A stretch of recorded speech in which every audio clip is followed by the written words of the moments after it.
asalaamaaleykum donc dal leen a jàmm si sunu deuxième vidéo ñuy jàng nan la ñuy créer site internet avec Wix. Alors fii lan yamoon donc bon pour l'instant man lan laay def damay ñëw rek bon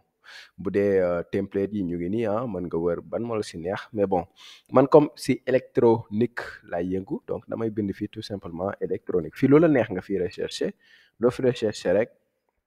Électronique loo fi recherché rek moo indi la xeetu site boobu alors électronique fii moom mooy defal magasin d'électronique bon da ngay wër ba gis bu la neex donc pourquoi pas première bi donc magasin électronique ma xool lan lay ndurool ba pare avant ma koy télécharger donc fii ñu ngi naan ma nii la mel donc c'est pas mal gisoo lii lépp defar nañ ko ba pare donc voilà lii lépp pare na da ngay ñëw rek modifier def si say bagage et après lien bi nga partagé ko ku la neex alors donc bii ça me va pourquoi pas je clique tout simplement sur modifier le site fii mu def si kaw modifier le site bi foofu ngay cliquer pour mën a modifier site bi donc fii dina jël temps parce que site bu lëmb la il faut que mu télécharger site bi pour yow donc après mën la ko mettre à ta disposition donc fii patienter leen tuuti mu tourner télécharger site bi voilà donc parce que site c'est un ensemble de pages yoo xam dañu liés par des hyperliens accessibles via un nom de domaine donc ça c'est une adresse web ou bien un nom de domaine donc voilà donc patienter tuuti mu télécharger page yëpp après ñu mën a modifier.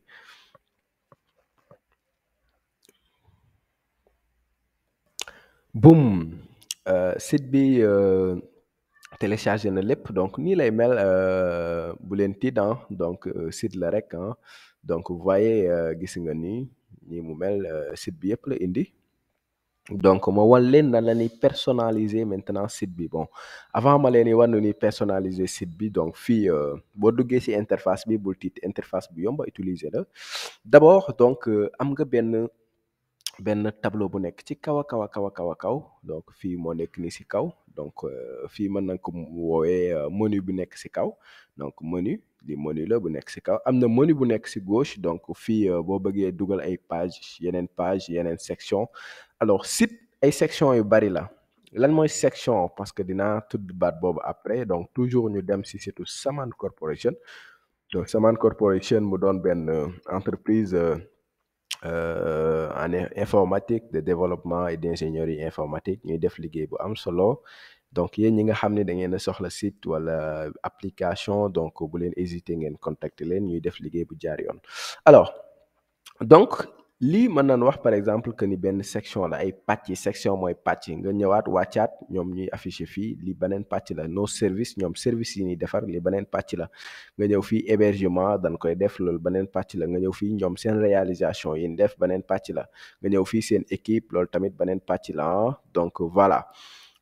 loolu la ñuy wax en fait section donc section mooy pàcc yi am par exemple ci site bi par exemple ñun bu ñu jëlee suñu site lii c'est une section lii c'est une section lii c'est une section et cetera donc loolu mooy section tey jii bu dee da nga bëgg a ajouter benn section ci sa site bi mën nga ñëw ci menu bi ci gàttal menu bi moo lay permettre ngay ajouter ay éléments ci sa site donc dinañ ko gis li nekk ci menu bi yëpp benn par benn alors donc fii ci digg bi mooy sa site en tant que tel donc ce site baa ngi nii lépp a ngi nii voilà donc booy modifier c'est très simple da ngay double cliquer rek gisoo fii bu ma double cliquer mu afficher ko bu ma neexee ma bind lu ma neex modifier alors lu ma leen di njëkk a sant mooy avant ngeen di def dara ngeen publier site bi donc publier donc boo ko publier mën nga changer fii xewal shop bi mais lii mënoo ko changer fii ñu la defal https://daletechnologie.wix.com lan moo tax mënuma changer wix.com parce que ñoom dañ lay jox possibilité doo fay domaine hébergement bi doo fay domaine bi n'est-ce pas donc nag comme fayoo domaine fayoo hébergement bu ne la nga garder lii aussi c'est pas grave de toute façon lien bi ku ma ko partager rek moom dina mën a accéder ci sama site léegi bu dee da nga bëgg benn lien boo xam ne dafa personnalisé mu doon www.xewalshop.com dans ce cas nag da ngay jënd domaine bi pour am benn nom de domaine bu personnalisé donc sauvegarder et continuer donc voilà mu sauvegarder site bi publier site bi donc dans ce cas publier na site bi donc mu ngi koy sauvegarder nii di ko enregistrer mais publier na ko donc moo waxee ni publier na ko, ça veut dire que képp koo jox lien bi rek mën na accéder. Alors donc c'est un peu ça, lien bi ko partager rek day mën a accéder si site bi ah. Alors donc publier votre site avec ça c'est bon publier, je pense que defagu ko woon, oui mu ngi koy publier, c'est bon. Super, voir le site bon mooy gisal site bi ah, bon lien bi képp ko jox rek boo double cliquer mu daal di koy copier lépp nga def copier, donc nga passe ko kenn mu mën a accéder si site bi. Donc voir le site boo cliquer day lancer donc si benn fenêtre bu bees site bi mu wala site bi nan la mel. Pour l'instant defagun si benn modification, mais gis ngeen ni site baa ngi nii sunu site la voilà. Donc ma quitté fii donc ma quitté fii aussi, donc bu heure boo bëggee sauvegarder maanaam boo bëggee enregistrer nga def benn travail bëgg a enregistrer, donc fii ñu ngi naan la sauvegarde automatique activée, c'est-à-dire même sans nga sauvegarder doo fi nekk di def contrôle S, moom da koy def automatiquement. Donc heure boo leen di liggéey nga gis donc si sauvegarder bi muy daw ak dikk rek xamal ni moom moo koy sauvegarder automatiquement. Alors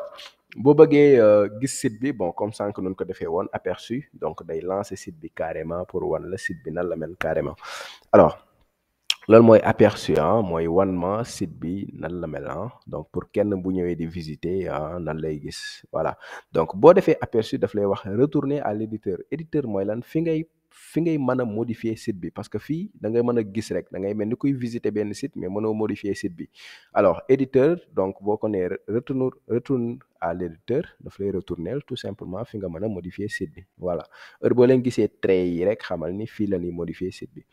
Donc publier bon wax naa leen ko, jarul ngay ñëw à chaque fois bon boo cliquer sur à chaque fois nga pare rek mën nga cliquer sur publier ah pour mu sauvegarder lépp état final de votre site. Donc à chaque fois nga mettre à jour, donc cliquer fii sur publier pour publier nouvelle version bi. Donc booster c'est quoi, donc fii ñu ngi leen di wax obtenir un domaine gratuit. Donc sànq waxoon naa leen ni Wix lien bi koo ko jox, donc mën nga garder lien boobu noonu sans nga jënd domaine. Donc bu la neexee nga booster maintenant site bi nga am benn domaine bu gratuit, nga supprimer les publicités Wix, parce que vous voyez ici il y a des publicités Wix, surtout après bon lancer site bi nga cliquer sur aperçu di nga gis ñuy def ay publicités Wix et tout ça. Donc boo bëggee ñu supprimer publicité Wix yooyu mën nga booster ce site, c'est payant, connecté Google Analytics. Google Analytics jumtukaay bu yéeme la, Google ñoo ko moom. Alors buy permettre wax la ay métriques si sa site. Donc métriques mooy lan, donc daf lay wax sa page bi sa site bi ñoo ko évolution bi, nombre de visites si am, ñan ñoo visité et cetera, nombre les pages les plus visitées, daf lay jox ay informations yu bari si sa site. Est-ce que ce site am na référencement? Donc référencement dinañ ko expliquer après, donc mu doon benn affaire aussi bu am solo. Alors donc Google Analytics donc dañ ko si intégré ñu xam par exemple évolution wu ce site, nombre de visites yi ngay am par jour et cetera, page yi gën a visité et cetera. Alors boo cliquer sur booster bon daf lay wax nga fay, bon comme ñu am ñu xaalis on va utiliser tout simplement la gratuité. Ok bon fii pour zoomer la, boo cliquer mu wàññi ko, boo cliquer mu yokk ko. Donc fii pour dellu ginnaaw la, par exemple fii bu ma modifier ma def du n'importe quoi, par exemple ma double cliquer pour modifier, donc ma def fi par exemple ça. Bu la neexee nga ni donc damay dellu ginnaaw annuler les modifications, gis ngeen mu annuler ko automatiquement. Alors fii ay outils la yoo xam ni daf lay yombalal tout simplement sa liggéey. Yéen a ngi gis grille bi bu ma ko désactiver, donc dootuma amati trait yooyu, ma ko activer ngeen gis ma commencé am ay trait nii. Donc règles yi c'est la même chose, donc yéen a ngi gis règles yi activé wu, daf lay yombalal tout simplement sa liggéey. Donc calque yi c'est très important, calque daf lay permettre nga déplacer wu si section yi sa page bi am yëpp. Sànq wax naa leen lan mooy section, mooy pàccu site bi, boo ñëwee si site bi pàcc par pàcc, loolu mooy section. Donc fii daf lay permettre am na section yoo xam ne si suuf la nekk, alors que bu damaa cliquer si calque mën naa dem directement si section yooyu noonu sans ma wàcc si suuf. Donc fii boo cliquer fii mu yóbbu la si section boobu, boo cliquer fii mu yóbbu la si section bi. Donc fii daf lay permettre nga déplacer si sa page bi très facilement les calques donc jàpp leen ko. mën nga ko trouver fii si outils yi, même boo ñëwee fii je pense que mën nga trouver les calques aussi, mais boo cliquer fii mën nga cliquer si calque pour indi barre bi pour déplacer facilement si ce site bi. Alors man dama koy désactiver pour le moment. Donc barre d'outils aussi pour ngeen am benn barre boo xam ni moo lay permettre nga personnaliser très rapidement, man dama koy désactiver Alors donc expliqué naa partie droite bi mu des léegi partie gauche fii y a beaucoup de choses avant may ñëw si lii damay essayer expliquer leen li nekk fii déjà donc fii mën nga am version ordinateur ak version mobile donc heure booy defaree sa site boo paree sa version ordinateur bi da ngay cliquer sur version mobile bi pour xool nan la mel parce que mën na am li nga doon defar si version ordinateur bi adapté wul ak version mobile bi donc affaire yuy déborder et cetera et tout ça donc toujours cliquer sur version mobile pour xam nan la application bi di mel au finish parce que version mobile c'est très important aujourd'hui on parle de mobile first donc ñu bëri ñuy connecté wu ils ont tendance à utiliser leur téléphone pas ordinateur mais leur téléphone donc il faut veiller à ce que la version téléphone la version mobile soit ok donc ngeen liggéey si bu baax a baax version ordinateur version mobile ok donc fii bon ñoom seeni truc la bu la neexee sax nga cliquer fii connecter votre domaine bu la neexee nga cliquer fii pour bon toujours il y a des publicités de Wix mënoo si dara parce que c'est gratuit alors donc ñu commencer si site alors il y a paramètres il y a mode développeur engager un professionnel et cetera donc site mooy lan mooy lépp lu jëm si sa configuration site bi donc sauvegarde am nañ ko fii donc fii benn répétition kese la pour yombalal la aperçu mooy comme bi nga amoon fii c'est la même chose donc avis sur le site bon avis sur le site dañ lay jox tout simplement ay avis sur le site bon bi avis bi bon boo bëggee par exemple gars yi di def ay commentaires sur ce site donc loolu lan lay wax ñu la inviter des personnes à consulter et à commenter votre site donc lien bi boo ko copier donc nga envoyé ko kenn mën na ñëw def commentaire sur ce site donc loolu dañ la koy conseiller tout simplement c'est un avis alors publier bon pour publier site bi mooy comme bi ñu amoon si sunu ndeyjoor bu leen ko fàtte donc fii doo cliquer da ngay teg curseur bi gisoo boo tegee rek teg curseur mu indil la jarul ngay cliquer alors voir le site mooy comme aussi bi ngeen amoon fële voir le site boo cliquer si publier da ngay gis voir le site donc c'est la même chose donc fii voir le site boobu moo si nekkaat voir le site sur mobile mooy nga gis ko format téléphone donc c'est ça ici ñu lay wax créer par exemple un site test boo bëggee créer waat beneen site nga cliquer sur créer un site donc gestionnaire de version par exemple tey jii nga travailler si sa site suba nga travailler waat si ginnaaw suba nga travailler waat si da ngay am ay version yu bokkul donc boo bëggee dellu ginnaaw si benn version bu bees nga ñëw fii donc historique c'est la même chose bépp modification boo daf koy enregistrer si historique bi boo bëggee dellu ginnaaw donc nga ñëw si historique yi tout simplement pour dellu ginnaaw boo bëggee copier ce site bi nga def ko ñaari site donc dupliquer le site voilà c'est tout simplement ça transférer le site mooy lan bon peut-être dinañ si ñëw bon tey jii boo bëggee site bi nga ni non benn client laa koy defaral léegi client boobu noonu comme par exemple booy defar site bi day mel ni yaa moom site bi parce que sa compte lay utiliser léegi boo ko defaree ba pare man nga ni non doonatuma propriétaire bi maanaam moomatuma site bi mais client bi ma ko doon defaral moo ko moom alors transférer le site dafay permettre nga jël benn nit ni ko yow yaa moom site bi bon dalay laaj email am fii boo duggee dalay laaj email bi nga jox ko email bi nii waaw kii laa bëgg léegi mu moom site bi et tout ça donc gisoo fii donc nouveau propriétaire bon lii ay publicité la mënoo si dara nan quitter tout simplement nouveau propriétaire du site fii email rek la lay laaj nga cliquer sur email def suivant donc boo defee suivant kooku day am accès total si site bi alors bu la neexee tamit nga ne non dama koy inviter c'est-à-dire du moom mooy doon propriétaire mais ñun ñooy doon propriétaire bi nga inviter ko tout simplement donc loolu mooy transfert du site fii donc boo leen bëggee transférer site mu doon aussi benn affaire bu am importance donc mettre le site dans la corbeille ça c'est supprimer le site mais bon bu nee la mettre le site à la corbeille donc da koy supprimer def ko ci mbalit mi heure bu la neexee mën nga ko indiwaat tant que supprimer woo ko ci mbalit mi rek donc mu ngi mel ni site bi existé na donc tableau de bord mooy comme li ngeen gisoon fi ñuy afficher ce site yëpp donc quitter l'éditeur pour quitter carrément ici pour aller au niveau du tableau de bord paramétrage aussi am na ay affaires yu bari bon lu ëpp lu nekk fii nag c'est payant bon connecté à un domaine par exemple nga am benn domaine bu parlant par exemple www.xewalshop yéen a ngi gis fii pour accéder sama site bi gis ngeen lu mu mel xam nga lii c'est pas parlant alors que ma defoon www.xewalshop.com loolu moo gën a yomb pour ñu accéder si mais loolu pour nga am ko foog nga fay bon boo cliquer fii sur connecter dañ lay laaj pour nga fay n'est-ce pas domaine lan lay wax nga rechercher domaine bu la neex yow yaa xool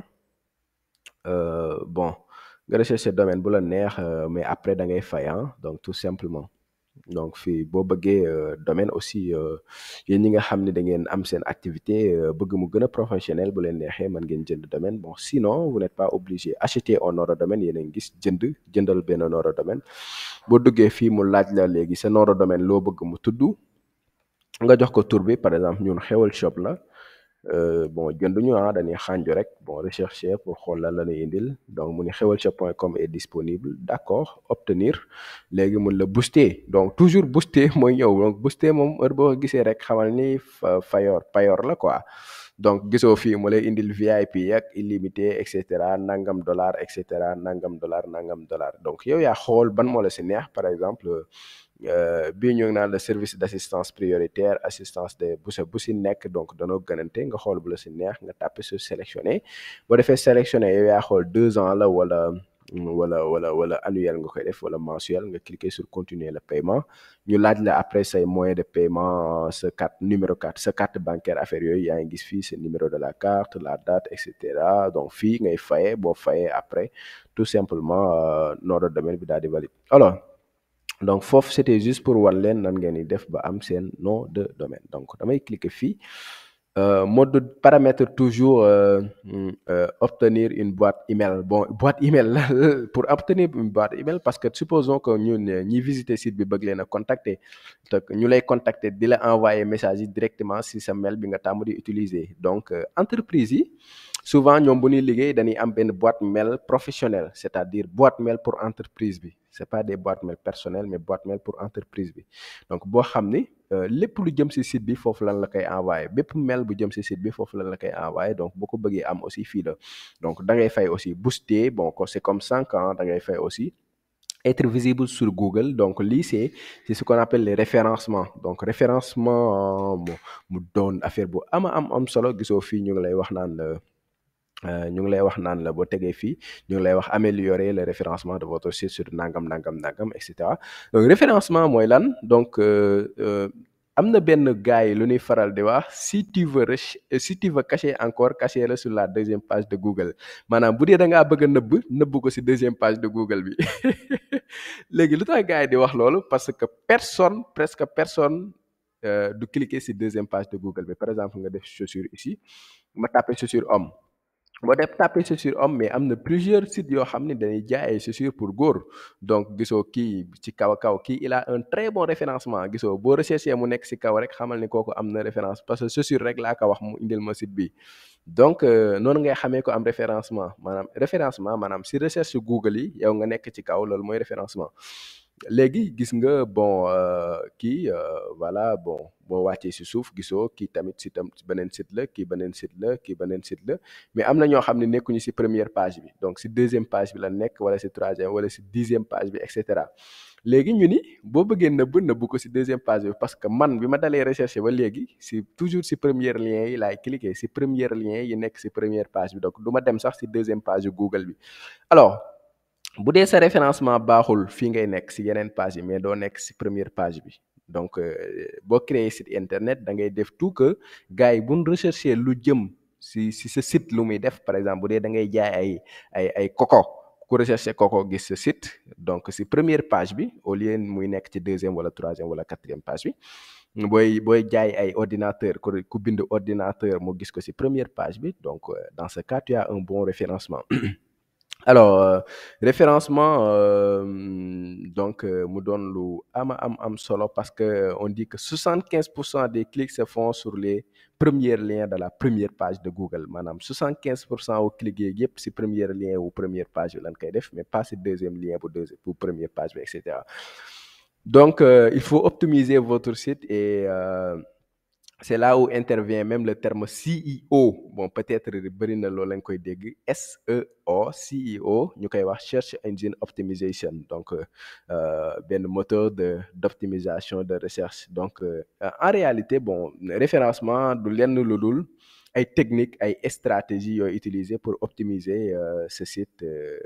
si moteur de recherche yi donc moteur de recherche yi ma ko waxee mu ngi doon Google Chrome mu ngi doon Google Firefox Internet Explorer Bing et cetera donc bëri nañ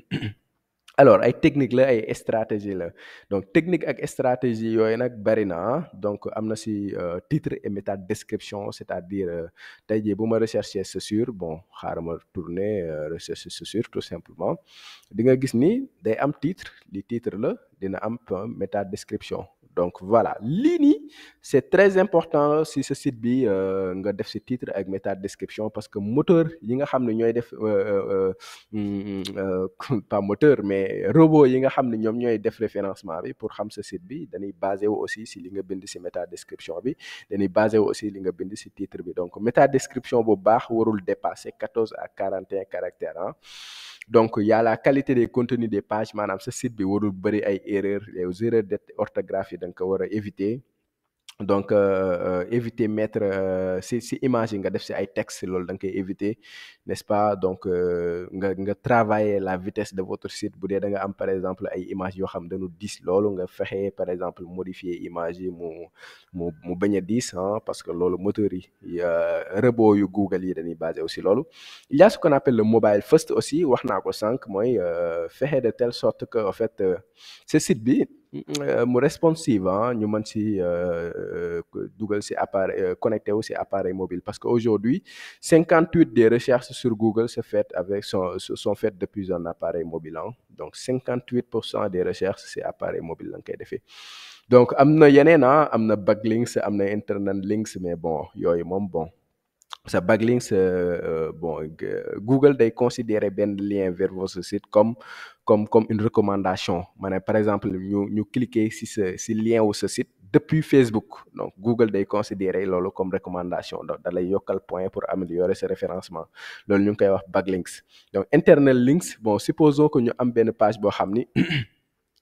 dañu constater que ne page boobu Google si leen ëpp ay trafic ñuy visiter par exemple site bi si page boobu donc la ëppee mën nga basé wu si page boobu pour influencer yeneen page sa site bi donc loolu la ñuy wax par exemple internet links alors ak yeneen référencement yaatu na donc loolu dama leen ko bëggoon ñambasal tuuti rek ngeen xam lan mooy référencement donc exactement alors fii être visible sur Google donc c'est tout simplement référencement favicon mooy icône bi gisoo bu ma defee Wix am na icône am Google am na icône am mooy icône bii ngeen di gis ci kaw donc loolu aussi ici c'est payant boo ko bëggee am information dans l'entreprise et cetera boo bëggee modifier partage les réseaux sociaux intégration bon il y a beaucoup de choses rôle et autorisation donc parce que site ku koy wax ku ne wax rôle wax autorisation parce que du n'importe qui moo war a ñëw si ce site di modifier ay produits wala di supprimer quoi que ce soit non c'est pourquoi fi mu am rôle et autorisation donc dinañ ko gis si troisième vidéo bi moo wan leen exactement lan mooy rôle et autorisation donc accessibilité aussi bon c'est extrêmement intéressant donc l'accessibilité bon boo cliquer fii ñoom waa Wix dañ lay proposer tout simplement ay affaires yoo xam ne defagoo ko ci site bi pour améliorer accessibilité bi bon je pense que vidéo baa ngi commencer gudd dama koy yemale fii après je continue tout simplement ça merci